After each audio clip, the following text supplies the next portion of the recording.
become very popular in neuroscience. Neurons that fire together, wire together. Okay?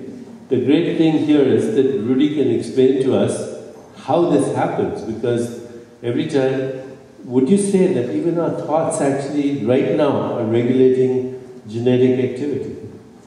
Well, I mean, if you're learning and you're creating synapses that will stay and be consolidated, it requires new genetic activity. So everyone who's listening right now, there are chemical changes going, there's cholesterol being produced to create new axons and dendrites, synapses are being made, genetic activity is changing all the time. And we don't have to do it, you can do it with your own mind, just by envisaging, later on recapitulating this presentation or picturing a sunset or a beautiful thing. Your mind controls your brain activity. So, at least when I was training as a medical student and resident, we thought of genes as being fixed structures, but now Rudy tells me that less than 5%. You guys didn't even know what genes were back then. Probably true. Probably true. We didn't have any idea. And now we're revising our idea of genes too, right? Right. So, I mean, literally over the last month or so. Yeah. But before we go there, can we talk about, a little bit about Alzheimer's, because that's, you're the world expert on it. Can I tell a handy brain story first? Yeah. So, have any of you seen the PBS special yet on Superbrain? So, a few of you seen it. Because we talked about the handy brain. I know you said. So, I play basketball a few times a week with a lot of kids from Charlestown, and like a fool here I am at my age running around after high school kids, but it's my main workout.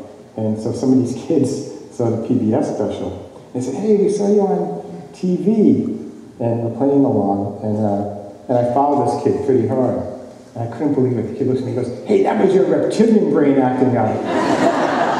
I'm like, "Wow, you really listened." And later on, somebody made a really good move, to the basket with a fake and a nice shot.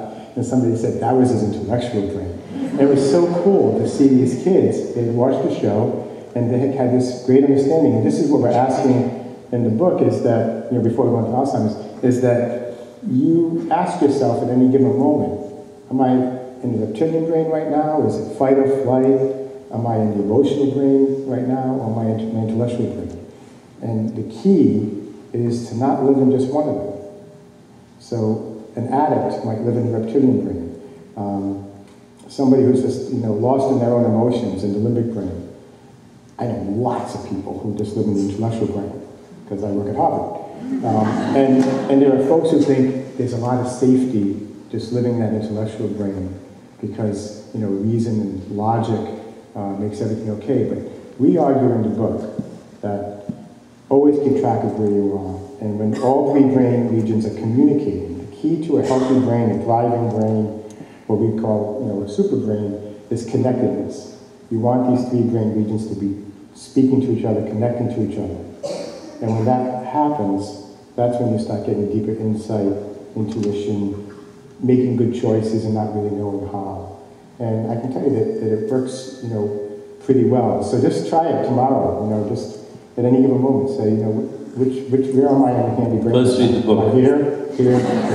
Yeah, read the book too.